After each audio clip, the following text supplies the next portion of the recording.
Hello, little fairies and little trolls. Did I really put that in the script? Okay. Today, I'll be taking you on a deep dive into cottagecore. We're going to answer questions like, what is it?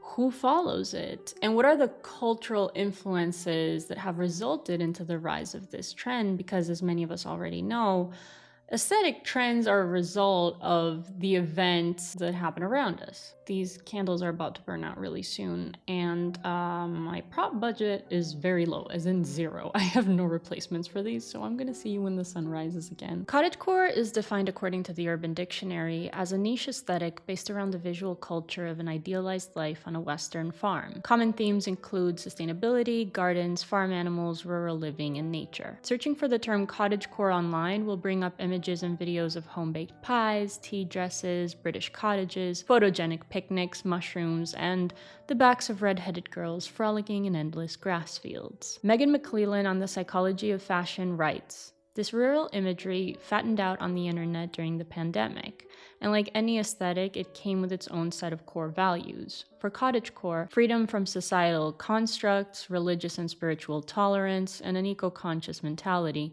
are among them. The overall aesthetic is essentially a queer, green, and anti-capitalist fantasy that romanticizes the peasantries of a secluded pastoral life." Where do I sign up for this? Is there like a form that I can fill? I'm ready to join the cottagecore people. I will do anything it takes to be a part of that lifestyle. Please, sign me up. Beam me into your cottages, I beg you. Since eco-consciousness was mentioned, I want to look a little more into the sustainability part of it and kind of figure out if it's legit or if it's greenwashing. But do you want to know what definitely isn't greenwashing? Peel phone cases. Yes, you just witnessed the most flawless transition ever done. Pila are the creators of the world's first biodegradable phone cases, which means that they'll break down in a backyard or industrial compost, but not in your pocket. Pila cases are also super soft and drop-proof with military-grade protection for up to 6 feet, which is almost 2 meters. They are B Corp certified, which is a pretty big deal because only businesses that meet the highest social and environmental standards receive the certification. They're also climate neutral certified and a member of the 1% for the Planet, where they contribute at least 1% of sales each year to an environmental cause. I have the lavender hemp model, but there are so many other colors and designs to choose from, like this one, and this one, and this one over here, and you can also accessorize with a Pila grip to make holding your phone easier and safer. I've had my Pila case for about half a year now, and it saved my phone from so many drops. It also feels super soft when you hold it, which you wouldn't think that that's very important, but when you're on your phone all day, it matters a lot more than you think. Pila also hooked me up with an amazing discount. The first 50 subscribers to visit the link in my description and use the code KristenLeo will get 50% off their order. Huge thank you to Pila for sponsoring today's video. So is cottagecore greenwashing or not? Is cottagecore greenwashing? I don't think that sentence makes any sense, but you know what I'm trying to say. So when you look up the hashtag online, the first images that you see are definitely a lot of vintage dresses, old furniture, well-preserved rustic cottages, as well as many farm animals, which I am very much hoping are rescued and are not going to end up as part of the deli platter in the aesthetic picnic photos. It's an overall simple lifestyle, especially when it comes to dressing the part. It's pretty financially low maintenance compared to other aesthetics like the hype beast, where it requires a lot of designer clothing to pull it off. So can you dress the part by thrifting clothing and buying secondhand from Depop and other online platforms? Yes. Is that what everyone is doing? The first result that you get when you look up cottagecore on Instagram is an account with almost 200,000 followers that is drop shipping cottagecore aesthetic clothing that is bought from AliExpress, so fast fashion. And not only that, a lot of it is designs that are ripped off from independent fashion designers, like this strawberry dress by Lyrica Matoshi that has been ripped off multiple times. One of the first results that you get when you look up the hashtag on TikTok is Amazon products and Shein clothes. So let me get this right. What you're telling me is that an eco-friendly, anti-capitalist lifestyle can be attained by purchasing products from a scrotum-faced demonic succubus whose sole purpose in life is to hoard as much wealth as possible so that he can hop on a phallic-looking object, get launched into space, and play space cowboy? That's That's what you're telling me. We are in hell. Personally, I'm just so tired of capitalists ruining everything that I love. Like, I am over it. So I don't personally blame cottagecore for this. I blame capitalism as a vague concept. I should probably get more specific. This is the point where YouTube demonetizes me. Cottagecore is both a visual aesthetic as well as a lifestyle depicted through images, videos, and experienced by some in real life. The lifestyle is both real and imaginary. It's real in an imperfect form of scrappy women in cottons and linens making their clothes or building furniture, and in its idealized form as art photography or marketing. It's also voyeuristic, as those who don't have the ability to fully immerse themselves into it settle with experiencing it through watching others live that dream online. But in order to understand what caused this trend to emerge, I think we should take a look at its fashion, because fashion can tell us a lot about culture. There are plenty of popular mainstream brands that are following this trend at the moment. Clearly, these brands, although loved by the mainstream, don't really follow the eco-friendly cottagecore values, as many of these brands sell mass-produced clothing made with unsustainable materials in sweatshops with a manufacturing process that is heavily polluting to the environment. But the clothing elicit the vibe of vintage and handmade clothes, and oftentimes this is enough for the people that are gravitating towards this aesthetic. Don't forget this part, because it's going to become even more interesting later. The clothing looks vintage or handmade, and the designs are also hyper-feminine, which are meant to make the wearer look either very innocent or even childlike. So the original style of cottagecore is born out of subculture, but by the time that it hits mainstream, the original meaning behind the emergence of this style is completely lost, or at least diluted, which is also why fast fashion has led to us having such a huge disconnection with our clothes and feeling like we need to change our style all the time, but that's like a discussion for another time. The thing is that whimsical, romantic, ladylike clothing is definitely not a new thing. The last time that we saw a big emergence of this style was back in the 70s with the storybook trend, with some leading designers being Laura Ashley and Gunny Sachs, which are both very much coveted at the moment by true cottagecore enthusiasts. We remember the 70s as being fun and groovy with bright colors and the smiley face symbol, but a lot of these trends were either escapist or just straight up sarcastic. Because the 70s were actually pretty bleak. The Vietnam War was raging until the middle of the decade. There was a rise in anti-war terrorism. Cults were promoting mass slip and slides, and it goes on and on. If people were so frustrated with their lives or the system to the point where they were joining youth terrorist groups and creepy cults, you know that things were not going really well. So art back then responded with escapism, as it is now. The storybook trend was born from nostalgia for the 18th century and Victorian fashion as an escape into the slower and simpler times of the past. So what were those times like? When we look into the more aspirational and polished side of cottagecore, we see a heavy Rococo influence. And who better to bring up now other than the queen of Rococo herself, who also sort of took it with her to her grave, Marie Antoinette. Bah, I am so sick of all of you peasants dragging my name through the mud and making up all of these preposterous rumors about me. If anyone is going to tell my story, it will be me. It was terrible at the palace. People were urinating and defecating behind the curtains, and everyone was sick all the time, and the skin was covered with boils, and the breath smelled so bad. I wanted to leave, but I didn't want to be poor, because nobody wants to be poor. But I hated the fields and the wigs with the lice in them, and all the gossiping wenches whispering about me behind my back. I wanted a simple life in the countryside with my friends. And that is how Hameau de la Reine came to be. It was the most beautiful, rustic little village that I built. I mean, I paid people to build it, but whatever.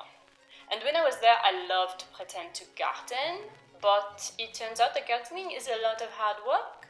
So I dressed more simply in my chemise. That is all, no big deal, but people, of course, had to make up rumors about that as well, and they said that I was trying to look like a peasant, which I was not.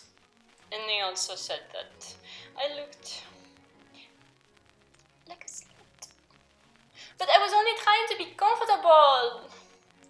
Bah, no matter what I do, nobody is going to like it, so I might as well do whatever I like. My neck is kind of itchy, I wonder why. Another fashion influence to cottagecore is, of course, the Victorian era. And if you remember, the thing that I told you to not forget, which I'm not going to bring up again, is that basically what happened in the 1840s is that social awareness became fashionable. Just like now, today, at this present moment, everything repeats itself. So according to fashion historian Amanda Halley, the book The Condition of the Working Class in England in 1844 by Friedrich Engels, as well as the author Charles Dickens, who was tremendously popular at the time, both influenced a wave of middle-class Brits to acknowledge their privilege and, of course, to do nothing about it. But what they did do is start dressing more like peasants. The fashion went from displaying wealth through extreme embellishments and adornments like ribbons, lace, feathers, big hair, big hats, big shoulders, to a much simpler silhouette and style. The working class had to wrap shawls around them to stay warm because they couldn't afford coats, and the tight look of the shawl was adapted as a top by the middle classes. In my eyes, there are some clear parallels between the past and the present following the evolution of this trend, but nowadays, there's no real distinction in how the classes dress, and that's because we, the peasants, have far more access to clothing than ever before. New trends can now emerge from any subculture of any class, not only the wealthy. So what could possibly be leading to the rise of an escapist trend at the moment? I don't know. Everything? Even though cottagecore was used as a term since 2018, so pre-pandemic Lovato times, it's become really popular since then because there's definitely something about being confined in your apartment with loud neighbors and air pollution that kind of makes you wanna, as we say in Greek, take the mountains. You know what I'm saying? Not only that, for the many people that either lost their jobs or started working from home, paying with their underpaid salary for some really overpriced city rent stopped being worth it. I've heard of a mice migration. I've heard of a mass migration out of cities, which I don't know if it's true or not, but I'm definitely one of the people that left. There's also a rise in the appreciation for vintage things in general, from clothes to even home decor. And it's been very interesting watching that appreciation develop real time here in Greece because, as many of you might not know, Greece is about 10 years behind the rest of the developed world. So I personally grew up with everyone feeling kind of a disgust for anything that is old, even if it's high quality. And I talk a little more in depth about that in my video about home renovations. Currently, they're in the stage where they threw away anything that was vintage, antique, or renovated it to look kind of like a sterile, miserable gray prison. But what they're doing is they're buying things new that imitate the aesthetic of those things that they previously rejected. And there's also a small boom happening in the vintage clothing and decor sector, which I would like to take partial credibility for making it happen. And I swear I'm not saying this because I'm a narcissist. It's just that I'm ovulating, and so my confidence is just sky high for 5 days a month, and then I'll just go back to hating myself. So just let me have this while I can, okay? Back to the topic, why is this happening though? Because we could have stuck with a gray prison cell aesthetic. We could have stuck with minimalism. Why are we regaining an appreciation for the old and the used? It's really easy to look at charts like these and just assume that it's just the trend cycles repeating themselves. But I personally believe that these pseudo-mathematical theories on the evolution of fashion trends over time are oftentimes just trying to simplify and categorize some really complex cultural phenomena, maybe in order to make them more palatable for financial investors and men in general. The reality is that yes, some trends are the result of culture and history definitely repeats itself, but not in these 5, 10, 20-year predictable cycles. This boom in an appreciation for old and used things is not what is actually out of the ordinary. It's our rejection of those things over the last 70-ish years that was. The year is 1945, and in a display of pure unhinged violence, the USA dropped 2 atomic bombs in Hiroshima and Nagasaki, killing hundreds of thousands of Japanese civilians. These are the only 2 atomic bombs that have ever been used as weapons, and they sort of solidified the USA as the sociopathic Uncle Sam. On top of that, the USA had the world's biggest propaganda machine, Hollywood. If you weren't scared of America, you wanted to be in America. That's a West Side Story reference, which is something that I've never watched. I don't know if it's a movie or musical. I don't know why I'm referencing it, but another quote from that song is, "Life is alright in America if you're all white in America," as well as being straight and upper class, and part of a nuclear family with 2.5 kids, 2 cars, a house, and all the other accessories that go in it. All of it manufactured in the US of A. And once the capitalists figured out that it could be made cheaper overseas and they could turn a bigger profit, it became made in China, designed in California. Why keep the old when you can buy new and show it off to everyone that you know? This was the American dream, and everyone wanted a slice of the pie. Capitalism and hyperconsumerism are the result of US imperialism and financial domination. So even though these hyperconsumerist philosophies are still very much alive at the moment, this not so small rise in the appreciation for old things and used things sort of signified to me the beginning of the end of an empire. And it could very much be a stretch, but I think that as the identity of modern imperialist US is built on continuous financial growth through consumerism, pseudo-innovation, and always looking into an even bigger and better future, I think that when he who must not be named won the election on the slogan "Make America Great Again," it was essentially like the USA made a global announcement saying that things are not great at the moment. It shattered global illusions and the belief of the American dream, because even Americans themselves were able to recognize that they no longer had the American dream and that they wanted it back. And what is even more interesting and I guess kind of funny is that this rejection of the American dream is translated aesthetically into going back to colonialist Britain, because like things were really great back then. Thankfully, colonialist explorer attire isn't really part of the cottagecore cosplay, at least at the moment. I think cottagecore is more of a reimagining of those times, but without the sexism and homophobia, ableism, and hopefully without colonialism as well. That being said, as an aesthetic and a lifestyle, cottagecore definitely seems to be attracting mostly white ladies like myself, but there are definitely plenty of women of color that are killing it with a cottagecore aesthetic. But again, what is it about this eco-friendly isolation in the countryside that has become so enticing to so many people? Oh my God. So when it comes to this craving for isolation, I think I have a theory. Also, I think I'm sitting in cow shit. So there are 2 very distinct types of family structures, the nuclear family and also the extended multi-generational family. I mean, there are different types of families other than those, but I think we could easily categorize them under those 2. The extended family is a community of relatives living together where the grandparents take care of the kids, as well as sometimes the siblings of the parents. Cousins grow up sort of like siblings.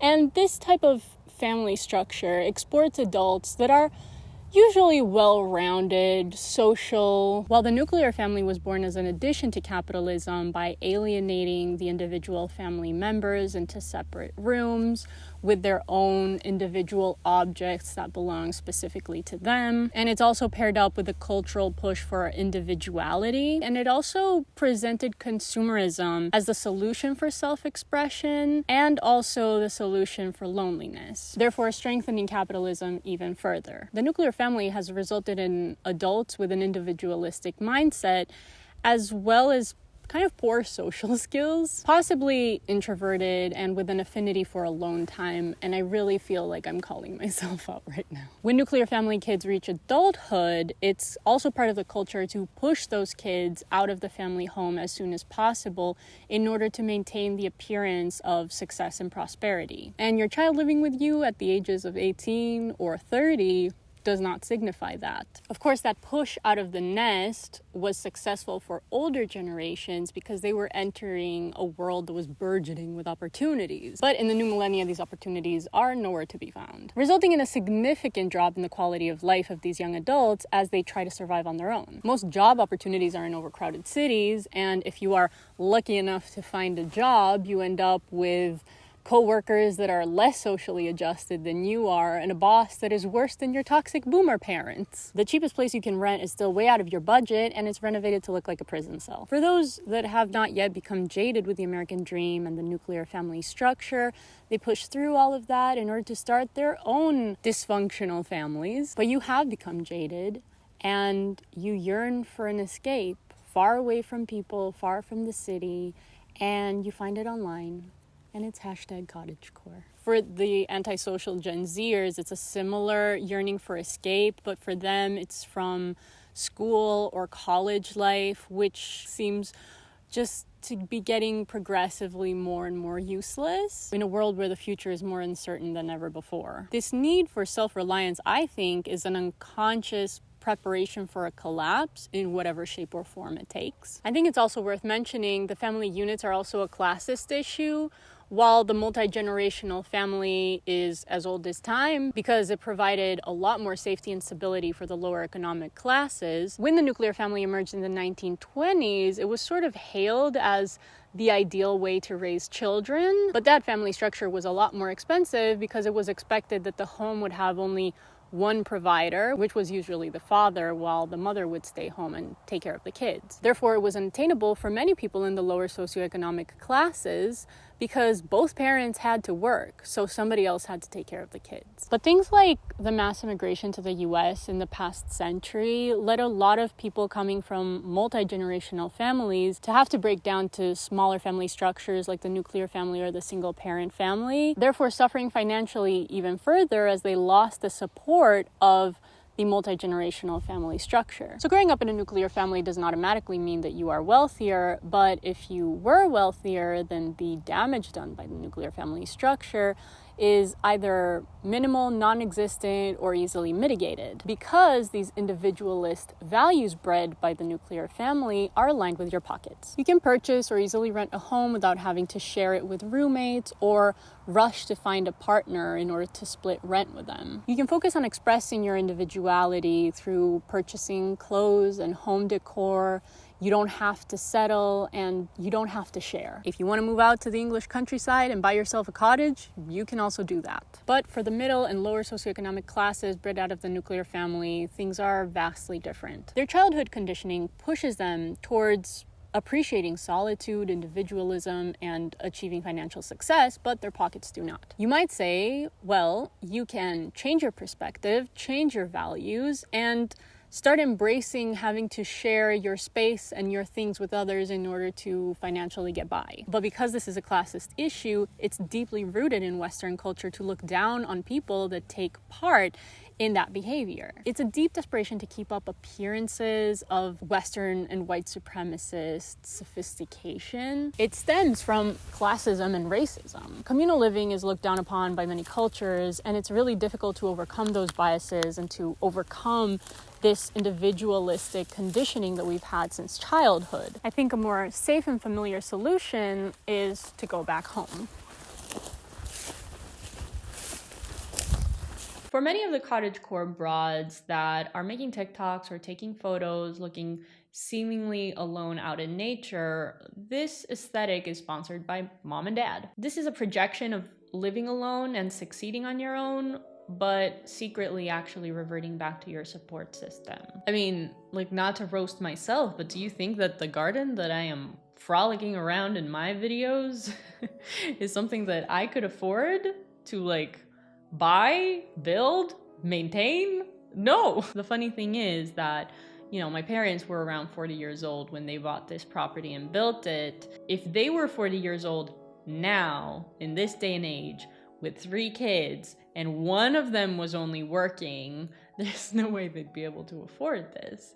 Things have progressively gotten so much more dystopian in the last 20 years. As for the queerness of cottagecore now, did you know that according to the National LGBT Health Education Center, evidence suggests that neurodiverse people, particularly those on the autism spectrum, are more likely to be gender diverse and have a lesbian, gay, bisexual, queer, or asexual sexual orientation compared to neurotypical people. Not to mention that neurodiversity often comes with some visual and auditory triggers, and city life is so chaotic and loud and just overwhelming that even for a non-neurodiverse person, it's oftentimes too much to handle. So I can imagine that for a neurodivergent person, it would be like 1,000 times worse. So escaping to the countryside makes a lot of sense in this case. Not to mention that art and creativity is a huge part of cottagecore as well, from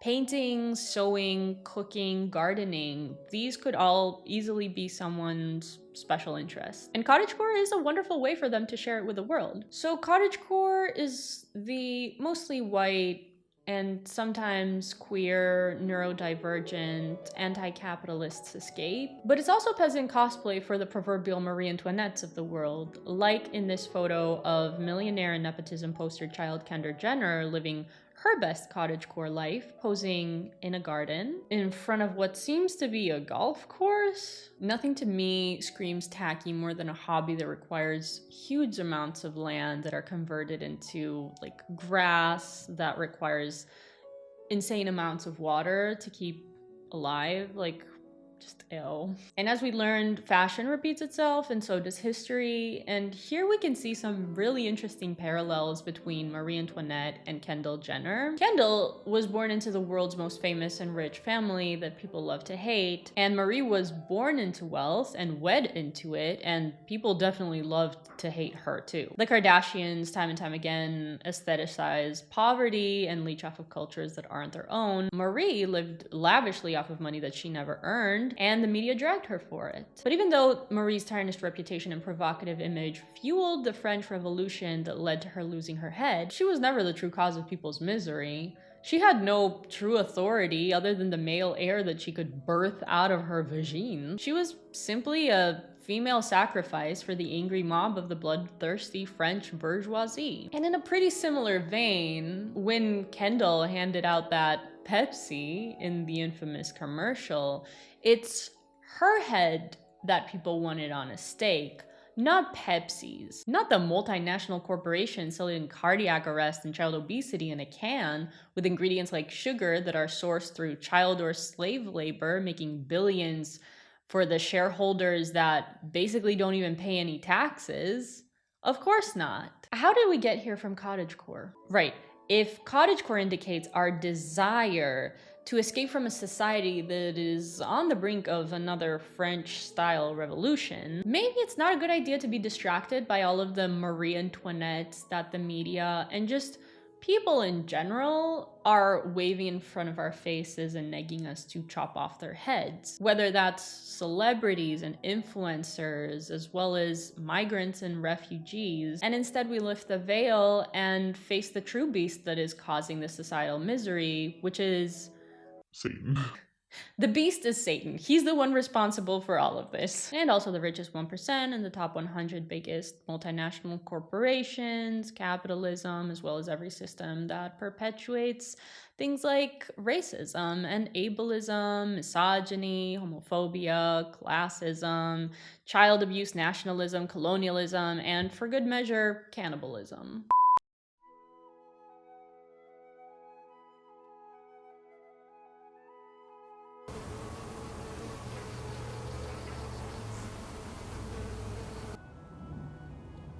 More planes? Really? Oh my god, the helicopters, the military, like, can I fucking catch a break?